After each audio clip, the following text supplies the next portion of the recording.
सत्संगत जी, प्यार से कहना धन निरंकार जी कि हर समय हम जो पल बीत रहा है उसमें पूर्णता से उस पल को जिएं, क्योंकि अक्सर इंसान की ये फितरत हो जाती है कि पीछे बीते हुए सुनहरे मौके या पल अवसर जो होते हैं, अक्सर जीवन उसी में सोच सोच में कि पहले ज़िंदगी बहुत अच्छी थी, बहुत खूबसूरत थी, उस बीते हुए दिन में रह जाता है।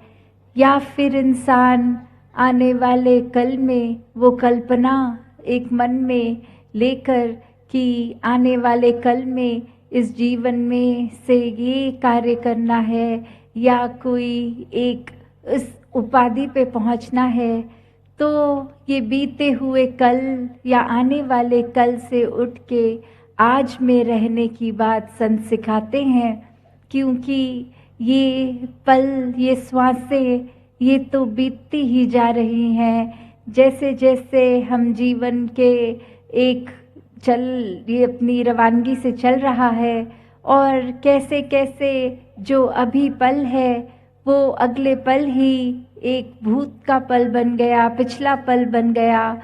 तो कैसे हर पल को सुनहरा करना है। जीते जी ये श्वासें तो बीतती जा रही हैं, कैसे इन श्वासों में, इन सांसों का सदुपयोग करते हुए हर पल में अगर इस मनुष्य के शरीर में आए हैं तो एक असली मनुष्य बनना है। ये सब संभव संतों के संग से होता है, सत्संग से होता है कि सत्संग आकर संत जनों की बातों को एक मन में बिठा के और ये मन में फिर बात बैठी अच्छी तो अपना जीवन, अपना आचरण एक संतमति के अनुसार बीतता है। और कैसे फिर ये परमात्मा के प्रति ये जिज्ञासा भी आनी कि ये संसार में हम अगर आए हैं तो क्या मकसद है आने का, जन्म लेने का। क्या एक हमने जब आंखें बंद कर लेनी है, मृत्यु का समय आना है, तो कहाँ जाना है इस आत्मा ने। क्योंकि शरीर तो इस संसारिक यात्रा के लिए ही बना है, पर ये आत्मा तो एक हमेशा से थी और आगे रहने वाली है। तो इस शारीरिक यात्रा की पूर्ति के बाद इस आत्मा को क्या भटकन में जीना है या मोक्ष और मुक्ति की जो बात होती है इस अवस्था को प्राप्त करना है। और संत जनों ने हमेशा से यही समझाया है कि एक जीते जी ही एक मोक्ष और मुक्ति प्राप्त की जा सकती है। जीते जी ही अपना मन का नाता इस परमात्मा के साथ गहरा किया जा सकता है। अक्सर संसार में सब ये भ्रम डाल देते हैं कि ये परमात्मा की प्राप्ति नहीं हो सकती, पर कोई भी ग्रंथ खोल के देख ले उसमें यही समझाया गया है कि जीते जी परमात्मा को जान लो और जानने के बाद इस परमात्मा से प्यार करो। और जब ये प्यार हो जाता है तो ही भक्ति की शुरुआत होती है, तो ही मन में विश्वास भरता है।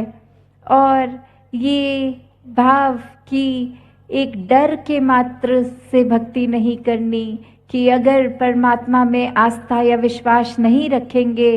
तो परमात्मा जीवन में काफ़ी कुछ गलत कर देगा, एक अभाग्य जीवन बन जाएगा। नहीं, ये परमात्मा जहाँ खुद इतना प्योर है, इतना साफ सुथरा, तो ये चीज़ जब परमात्मा खुद ही इन गुणों से एक भरा हुआ तो किसी के लिए कुछ बुरा नहीं करता। जीवन जीते हुए परिस्थितियां अगर खराब लग रही हैं तो एक आसरा, एक विश्वास इस परमात्मा पे रखे कि अगर परमात्मा ने कोई स्थिति लाई है, उस स्थिति को कोसने की बजाय उस स्थिति से आराम से कैसे निकला जाए, उस हाल में कैसे एक खुद को भी भाग्यवान ही मानना है कि ये परमात्मा ने अगर खैरात की तरह चाहे सुख दिया चाहे दुख, इसी की दात है, इसी के एक इच्छा से है, तो फिर यही एक बेहतरी के लिए है, इसमें ही भलाई छुपी है। तो कैसे संतों का जीवन तो हर समय इस परमात्मा पे टिका रहता है, चाहे जीवन में कितने भी आंधी तूफान आए, फिर भी भक्त अपने विश्वास से ठस से मस नहीं होते,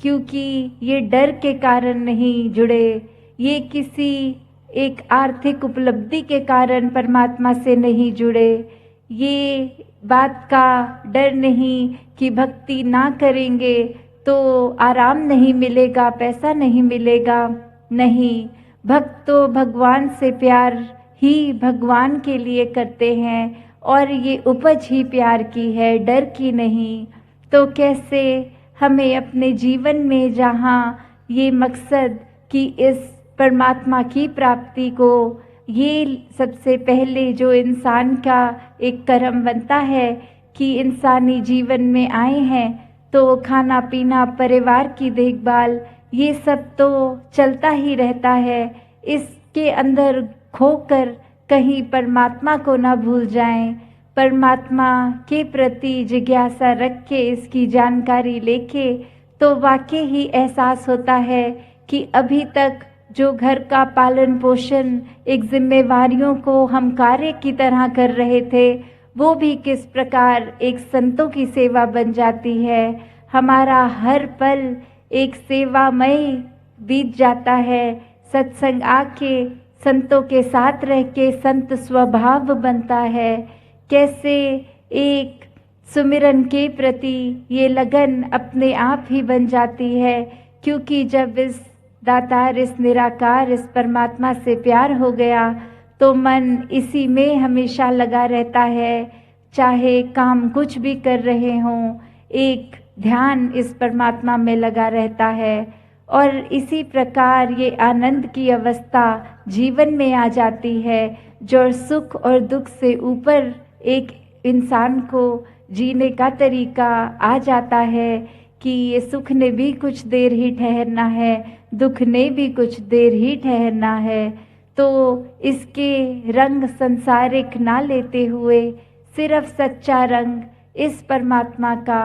ही जीवन में आए, और जब ये सच्चा रंग आ जाता है तो दुनियावी उतार चढ़ाव भी फिर आनंद में ही लगते हैं, इस परमात्मा का तोहफा ही लगते हैं। तो दातार हर एक पे कृपा करे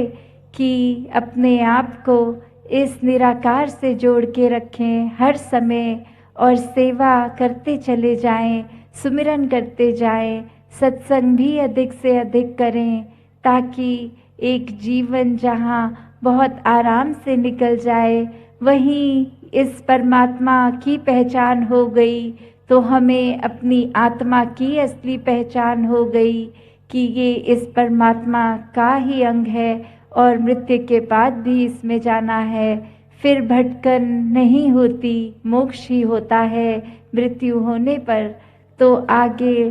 का भी जो सफ़र इस परमात्मा के पहचान से, फिर इसी में एकमिक होके जीते हुए भी इसी के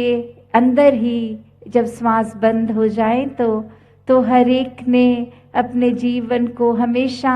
भक्तमति के अनुसार जीना है, भक्तों वाला जीवन जीना है, जिसमें कोई छल कपट नहीं, कोई दिखावा नहीं। जो अंदर दिल में प्यार है वही प्यार हर एक को देना है। इस परमात्मा से सिर्फ और सिर्फ प्यार करना है, और जब इस परमात्मा से प्यार हो जाता है तो इसकी बनाई सृष्टि से भी, तो इसी तरह हर एक से पूरे संसार में एक प्यार बनकर, एक दिल में प्यार रखकर ही पूरे संसार को प्यार देते जाना है। साथ संगत जी, धन निरंकार जी।